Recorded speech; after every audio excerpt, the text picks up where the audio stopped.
साक्षि परितोषिणि पत्नीठ्ये नाथानुबद्ध भुवनावनबद्ध दीक्षे प्रत्यक्ष देवतर्वे तव सुप्रभातम् ध्याये अखिलाश्रित वरप्रदकल्पकल्पे विश्वप्रदामनिलयामल दिव्यभासे आयाहि शीघ्रमघनासिनि संवितानां श्रीसूर्यदैवतव मे तव सुप्रभातम् प्रेम्णा वरं पति पुरस्मृतिमश्नुवाने नव्याब्जरागसहजन्म मनोज्ञकान्त्या शोभां विधायिनि उष्णे गगने पृथिव्या प्रत्यक्ष दैवतर्मे तव सुप्रभातम् कृष्णाग्रजेन जगति परिरक्षणार्थम् संस्थापितोऽत्र दिविषत्कनसेव्यदेशे छायाब्धिनीश सहचिर्युषशयासनाथा श्रीहर्षवल्यधिपते तव सुप्रभातम् इन्द्रादिनिर्जरवरः सहितावरोधाः सन्तानपुष्पविलसत्करसम्पुटास्ते त्वद्धर्मणोत्सव कुतूहलचेतनश्च श्रीसूर्यदैवत विभो तव सुप्रभातम् तरं विरौति गृहकुक्कुटमण्डलीयम् पारावताः कलरवं कलयन्ति भार्या केळीशुकामलयमारुतमालवन्ती प्रत्यक्ष दैवत विभो तव सुप्रभातम् उत्फुल्ल चम्पक कुशेशय पाटलाना गन्धानिवास सुरभिशिष शिरो मृदुश्च त्वां सेवते मरुददृश्य वपुर्महात्मन् श्रीसूर्यदैवत विभो तव सुप्रभातम् स्वामिन्नदप्रवृजिनापः पुष्करिण्या स्नाताः प्रपूतमनसः स्मृतिवर्मनिष्ठाः गायन्ति साममधुरं ऋषितुल्यविप्राः श्रीहर्षवल्यधिपते तव सुप्रभातम् रम्याग्रहण्यविततोकलभाषिणीनां वीणानिनादकलितामृतभव्यगानम् संश्रूयते भवदनन्तगुणानुबन्धी श्रीसूर्यदैवत विभो तव सुप्रभातम् गोपाङ्गनादधिविमन्थनमञ्जुघोषाः सत्ब्रह्मचारिमुखनिर्गतमन्त्रपाठाः प्राभोति किमपि करोति तवाज्य सेवाम् प्रत्यक्ष दैवत विभो तव सुप्रभातम् प्रत्यूषरागसु मनोहर पुष्करिण्या किञ्चिद्विकासि कमलोद्गत भृङ्गराजिः भीतान्धकारकणिकेव हठात् प्रयाति श्रीहर्षवल्यधिपते तव सुप्रभातम् हे लोकबान्धव कृपाकर चित्प्रदायिन् विश्वस्य लोचन भुवं परिरक्षणार्थम् आर्चावतार जनताखिलतापहारिन् प्रत्यक्ष दैवत विभो तव सुप्रभातम् जगन्नाथेन संक्लृप्तां सूर्यदेव प्रबोधिनी प्रातर्नित्यं पठेद्यस्तु स सूर्यस्य दयां भजे।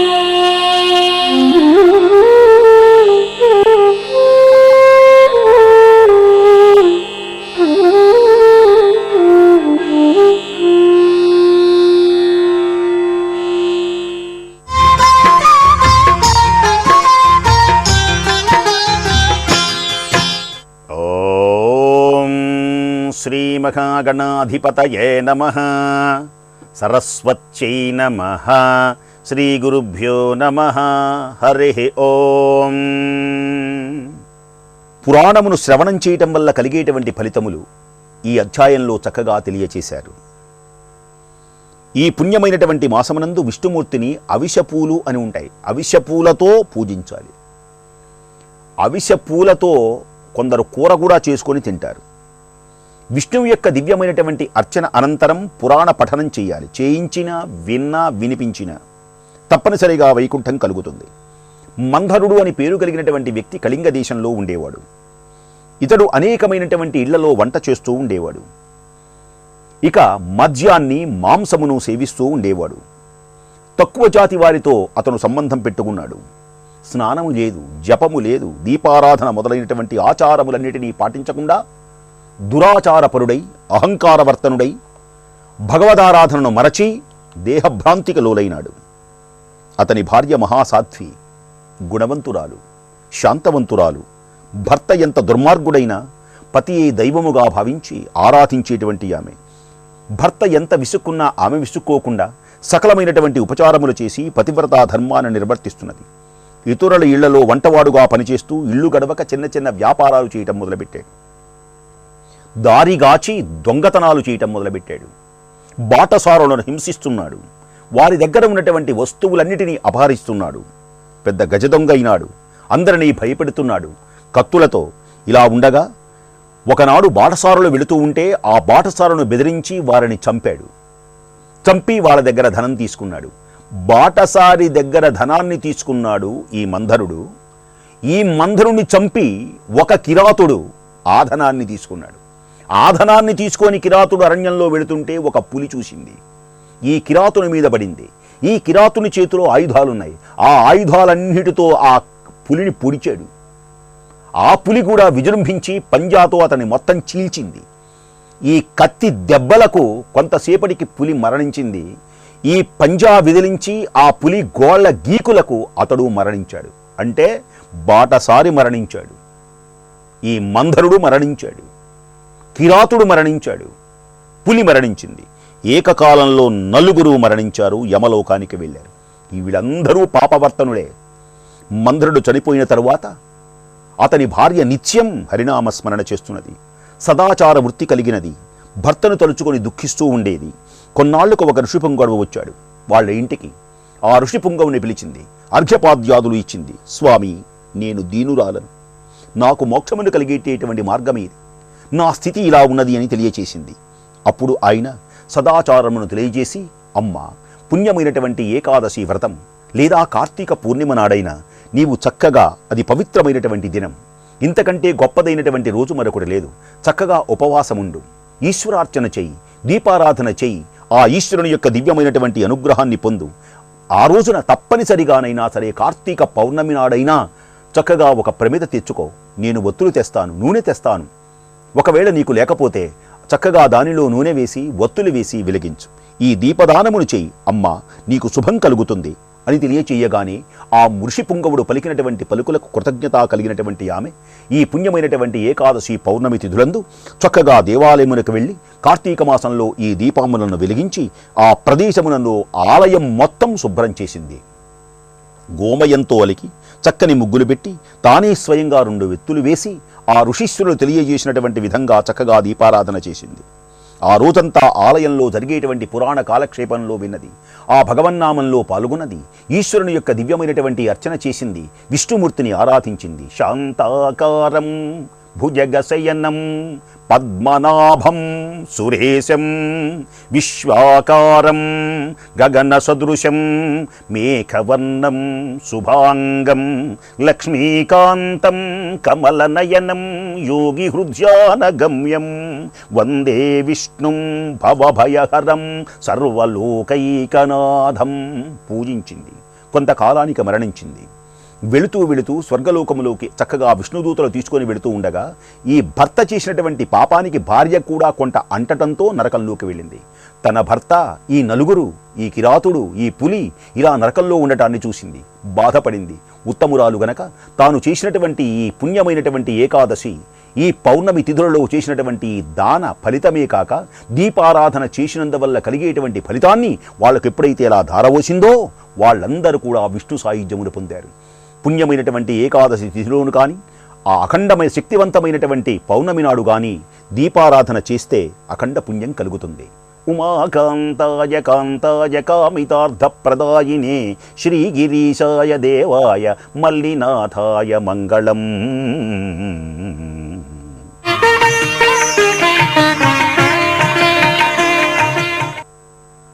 ఓం గం గణపతయే నమః. శరదిందు వికాసమందహాసాం స్ఫురదిందీవరలోచనాభిరామాం అరవింద సమాన సుందరాస్యాం అరవిందాసన సుందరీముపాసే.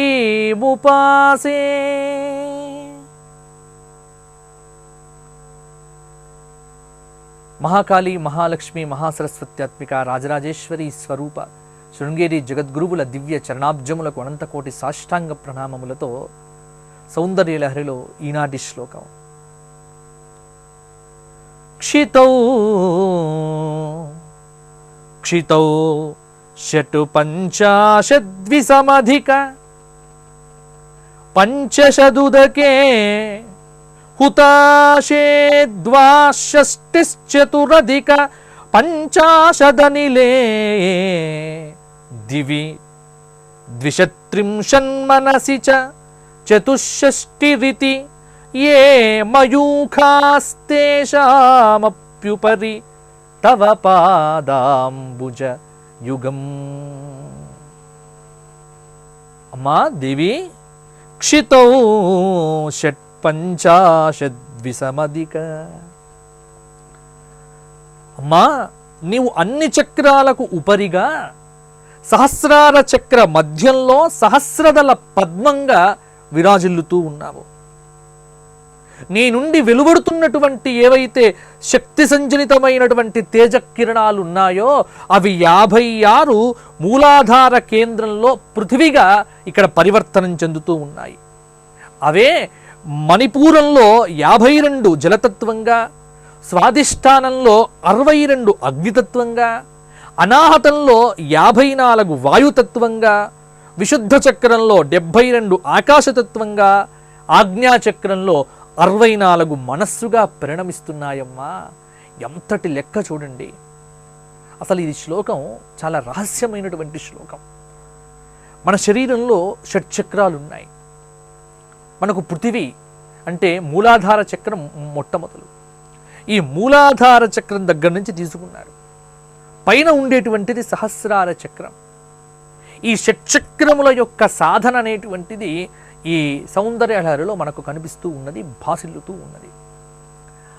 మన లోపల పంచభూతాలు, ఎందుకంటే మన శరీరానికి పెట్టుబడి పెట్టినవి 5 భూతాలు. పృథివీ, ఆపహ, తేజ, వాయు, ఆకాశ. పృథివ్యప్తేజో వాయురాకాశాలు 5 భూతాలు మనకు పెట్టుబడి పెట్టాయి. అందుకే ఇక్కడ అమ్మా నీవు ఎక్కడుంటావు అంటే తల్లి ఎప్పుడు కింద ఉండదు, తల్లి పైన ఉంటుంది. ఆ పైన ఎక్కడ?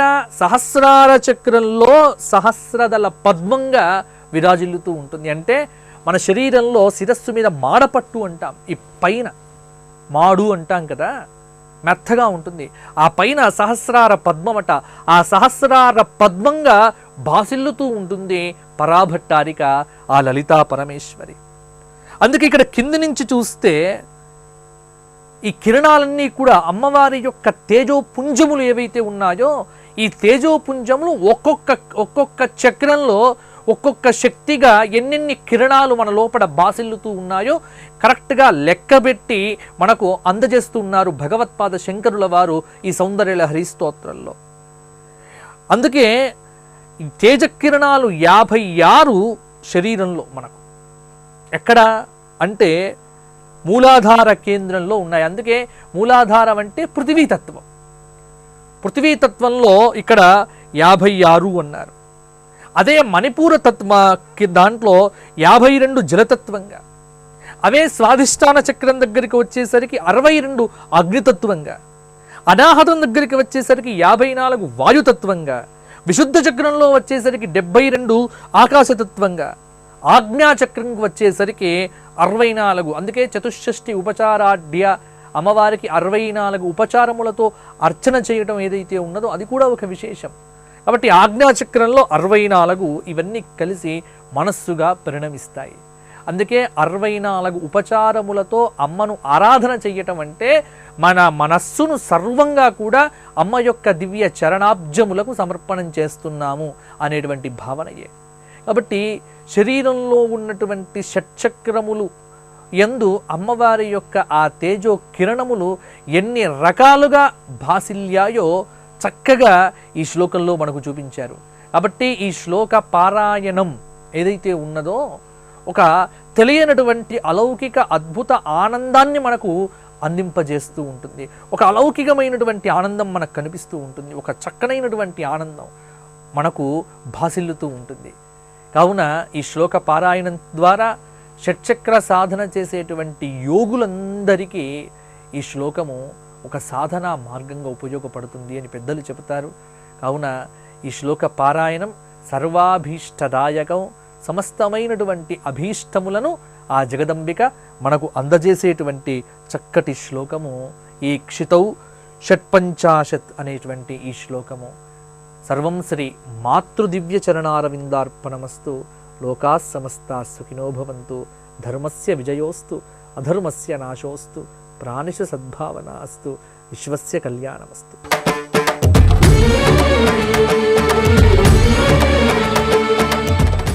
ఒకవేళ మనకి పునర్జన్మ వస్తే పవిత్ర జన్మ వస్తుంది. మంచి సంపదలతో ఆనందంగా భార్యాభర్తలు కలిసి ఉంటూ ఉన్నంతకాలం తీర్థయాత్రలు చేస్తూ దేనికి లోటు లేకుండా ఆరోగ్యంతో బతుకుతాడు. అలాంటి జన్మైనా వస్తుంది. ఎందుకంటే ఒకేసారి మోక్షం అంత తేలిక కాదు కనుక. లేదా అదృష్టం బాగుంటే ఈ జన్మలోనే ఏ కాశీలోనే మరణించే యోగం ఇచ్చి తద్వారా మనకి పునర్జన్మ లేకుండా చేస్తాడు, మోక్షము ఇస్తాడు. అందుకని కొన్ని క్షేత్రాల్లోకి వెళ్ళినప్పుడు స్నానములు చేసినప్పుడు ఆ నియమాలు పాటించాలి. అవి లేకపోతే స్నానము చేసిన ఫలితం కొంతవరకే వస్తుంది, సంపూర్ణ ఫలితం రాదు. సీనియర్ సిటిజన్ అనుకుందాం, ఒక ఆయన 60 ఏళ్ళు దాటిపోయాయి, కానీ వీడు 60 ఏళ్ళని అందులో రాయకపోతే వాడికి సీనియర్ సిటిజన్ ఇవ్వడం సిగ్గుపడిపోతూ ఆవిడకి నిజం ఒక ఆవిడకి 60 ఏళ్ళు ఉండేవి నిజంగా. అయినా సరే గురువుగారి దగ్గర ఎప్పుడు చిన్నపిల్లలు అనిపించుకోవాలని, నాకెంతండి తమ్ముడు గారు 50 ఏళ్ళే అని వేసుకుంటే ఏమిటి నష్టం, 100 రూపాయలు పుచ్చుకుంటాడు. అదే చక్క 60 ఏళ్ళు ఆధార్ కార్డు చూపించారనుకోండి, 100 రూపాయల టికెట్ కాస్త 60 రూపాయలకే వచ్చేస్తుంది. ఎంత సుఖంగా ఉందో కొంతమందికి అది చూసినప్పుడల్లా. నాకు కూడా ఈ యోగం లేదే అనిపిస్తుంది. అప్పుడే ఎందుకులే ఇంకో 10 ఏళ్ళు అలా ఉంటే బాగుండని మళ్ళీ ఇలాగే అనిపిస్తుంది. అదో మనస్సు కదా, అటు ఇటు లాగుతూ ఉంటుంది. ఎలా అయితే మనం ఆధార్ కార్డు చూపిస్తే సీనియర్ సిటిజన్లో మనకి బెనిఫిషన్ వస్తుందో, లాభం వస్తుందో, అలాగే భగవత్ సందర్శనం చేసేటప్పుడు లేదా స్నానాలు చేసేటప్పుడు అక్కడ చెప్పుకునే సంకల్పం చెప్పుకుంటే మనకి భగవంతుడు కొన్ని లాభాలు ఇస్తాడనమాట. అందుకని యాత్రల్లో అలాంటి విశేషాలు తెలుసుకుని దర్శనం చెయ్యాలి, స్నానం చేయాలి. ఇక రామతీర్థం ఉన్నది, అక్కడ తప్పక ఒక సంపంగి పువ్వు అందులో విడిచిపెట్టాలని శాస్త్రం. ఇది కూడా ఒక కొండ సంపంగి అంటారు దీన్ని. ఇది కూడా సంపంగిలో ఒక జాతి అనమాట. శివుడికి మాత్రం పెట్టకండి, పెడితే మాత్రం చాలా అత్యంత ప్రమాదం. ఇది సంపంగి పనికిరాదని ప్రారంభంలో చెప్పాను కదా. చంపకం కేతకం హిత్వా త్వన్యం సర్వం సమర్పయేత్. ఈ పుష్పం శివుడికి మాత్రం పనికిరాదు, మళ్ళీ విష్ణువుకి చాలా ఇష్టం. దీనిని రామతీర్థంలో స్నాన సమయంలో ఒక్క రేకు కానీ పుష్పాన్ని కానీ అందులో కలిపితే అటువంటి వాడు రామేశ్వరంలో శివలింగాన్ని ప్రతిష్ఠించిన మహాపుణ్యం పొందుతాడు. అది రామతీర్థం యొక్క మహామహిమ. రాముడంతటి వాడు ఇక్కడ స్నానం చేశాడు, దానికి అందుకే రాముడి పేరు మీదుగా రామతీర్థం అని పేరు వచ్చింది. యుగయుగాలుగా ఎంతోమంది మహానుభావులు ఇందులో స్నానాలు చేశారు, ఇక్కడికి వచ్చారు, దర్శించారు, తపించారు, ఎన్నో రకాల ప్రయోజనాలు పొందారు. బిల్వపత్రం అంటే ఇక్కడున్న స్వామివారికి చాలా ఇష్టం. అందువల్ల తప్పక మీరు చేయవలసిన పని ఏమిటంటే ఒక్కరోజైనా ఒక బిల్వపత్రం అంటే మారేడాకు అన్నమాట, స్వామివారి మీద పెట్టండి. ఎక్కడ బిల్వం ఉంటే అక్కడ లక్ష్మీదేవి ఉంటుంది. అందుకే అమ్మవారికి భాస్కరి బిల్వనిలయ అని పేరు. బిల్వనిలయ అంటే బిల్వమునందు నివసించున్నది, బిల్వమే నివాస స్థానముగా కలిగినది. లక్ష్మీదేవి మారేడు తోట ఉన్న చోట ఉండి తీరుతుంది కాబట్టి పూర్వకాలంలో ప్రతి ఇంటిలోనూ ఒక మారేడు చెట్టు వేసేవారు. ఎందుకు చెబుతున్నానంటే ఇంటిలో తప్పక మారేడు చెట్టు ఉంటే శాంతిగా ఉంటారు భార్యాభర్తలు. లక్ష్మీదేవి అక్కడ ఉండి తీరుతుంది. బిల్వపత్రానికి శివుడు అటువంటి వరం ఇచ్చాడు. నాకు మాత్రమే ఇష్టమని చెప్పలేదు ఆయన. నాతో పాటు ఇది లక్ష్మికి కూడా ఇష్టం, లక్ష్మీదేవి ఇక్కడ ఉన్న చోట ఉంటుంది కాబట్టి మీ ఇళ్లలో బిల్వమును పెంచండి అన్నాడు. శంకరాచార్యులు వారు బిల్వాటవీ మధ్యల సత్సరోజే సహస్రపత్రే సుఖ సన్నివిష్టాం అని చెప్పాడా లేదా? బిల్వాటవీ మధ్య, బిల్వవనము మధ్యలో ఉంటుంది అమ్మవారు అని చెప్పాడు ఆయన. ఈశ్వరుడికి ఒక్క బిల్వపత్రం మాట వరసకి ఇస్తే కూడా వాడికి మహారాజు యోగం వస్తుంది, సంపదలు లభిస్తాయి. అత్యంత ప్రాచీన కాలంలో వింధ్య పర్వత ప్రాంగణంలో చండు అని పేరు కలిగిన ఒక బోయవాడు ఉండేవాడు. వాడి పేరు చండు. వాడి భార్య పేరేమిటో తెలియదు కానీ చండు భార్య కనుక అందరూ చండి అని పిలవడం మొదలెట్టారు. వాడు నిజంగా చండుడే, తీవ్రమైన బుద్ధి కలిగిన వాడు. సహజంగా బోయవాడు అవడం వల్ల రోజు అడవికి వెళ్ళి వేటాడి జంతువుల్ని కొట్టి పొట్టలు పెట్టుకుని ఆ మాంసంతో బతికేవాడు. పగలు వేటకు వెళ్ళేవారు ఈ దంపతులు. ఒక్కొక్కసారి భర్త వెళ్ళేవాడు, భార్య ఇంట్లో ఉండేది. ఈయన వేటాడి జింకనో మేకపోతునో పులినో ఏనుగునో దేన్నో దాన్ని కొట్టి సాయంత్రానికల్లా మాంసం పట్టుకొచ్చేవాడు. ఈ భార్య ఏం చేసేది, పగలంతా ఈ భర్త వచ్చేలోపు మంచి జీలుగు కళ్ళు, తాటికళ్ళు, ఈతకళ్ళు, ఇంకా అబ్బో రకరకాల కళ్ళులు ఉంటాయి. మొత్తం మీద ఈ కళ్ళులన్నీ పట్టుకొచ్చి పెట్టేది అక్కడ రకరకాల కొండలతోటి. పట్టుకురాగానే సాయంత్రానికి వీడి తెచ్చిన మాంసాన్ని శుభ్రంగా వండి గరగరగా వండి మసాలాలు వేసి వండి అక్కడ పెట్టేది. కథలో రాశారు శివపురాణంలో, ఈ చండు చండి సాయంత్రం వేళ ఈ కళ్ళులు పెట్టుకుని ఈ తెచ్చిన మాంసాన్ని శుభ్రంగా వండుకున్న దాన్ని నంచుకుంటూ కబుర్లు చెప్పుకుంటూ తింటూ తుళ్ళుతూ మధ్య మధ్యలో మత్తు ఎక్కువైతే ఒకళ్ళొకళ్ళు తెగ తిట్టుకుని పేలి నోటుకొచ్చినట్టల్లా తిట్టుకునేవారు, పడుకునేవారు. ఇది వాళ్ళకి నిత్యకృత్యం. వాళ్ళకి డబ్బులు ఏమున్నాయిక, తినడానికి మాంసం ఉంది, తాగడానికి కళ్ళు ఉంది, దాంతో వాళ్ళ జీవితం హాయిగా అలా సాగిపోతుంది. అది వాళ్ళ దృష్టిలో అది హాయి అన్నమాట. ఇలా ఉండగా మాఘమాసం వచ్చింది. ఈ మాఘమాసంలో మహాశివరాత్రి పర్వదినం, ఈ తెల్లారితే శివరాత్రి అన్నమాట. మాఘమాసంలో శివరాత్రి మర్నాడు, అంటే శివరాత్రి వెళ్ళినటువంటి మర్నాడు పూర్తిగా అమావాస్య ఘడియల్లో ఈ ఇద్దరికి పెళ్ళయింది. అడవుల్లో అమావాస్య నాడు పెళ్లి చేసుకునేవారు. ఇప్పటికి కూడా అరవ వాళ్ళు అలాగే చేసుకుంటారు, తెలుసుగా మీకు. అమావాస్య అంటే చాలా పర్వతిథి. మనకి ఇక్కడికి వచ్చేసరికి అమావాస్య అంటే భయం, కానీ సహజంగా సౌరమానం ప్రకారం అమావాస్య పెళ్లి చాలా ఇష్టం. దాంతో బోయేవాళ్ళు ఎక్కువగా అమావాస్య నాడే పెళ్లి చేసుకుంటారు. అది కూడా అమావాస్య నాడు మధ్యాహ్నం పూట ఓ రాట పాతుతారు. ఆ రాట నీడలో కలిసిపోవాలన్నమాట. మీరు చూశారో లేదో, ఇది ఎండలో పొద్దున పూట పెట్టండి, ఈ స్టాండు నీడలా పొడుగ్గా పడుతుంది. మధ్యాహ్నం వచ్చేసరికి ఏమవుతుందన్నమాట, నీడను ఆ వస్తువు కలిసిపోతాయి. అది సరిగ్గా మిట్ట మధ్యాహ్నం. అలాంటి మిట్ట మధ్యాహ్నం పూట పెళ్లి చేసుకుంటే దానికి జ్యోతిష్ శాస్త్రంలో ఉప్పర ముహూర్తం అని పేరు.